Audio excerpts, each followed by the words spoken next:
أعوذ بالله من الشيطان الرجيم. بسم الله الرحمن الرحيم.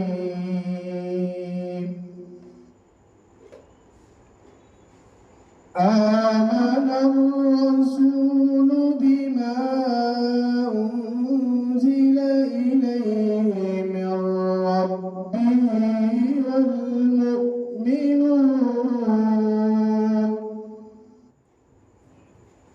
كل آمن بالله وملائكته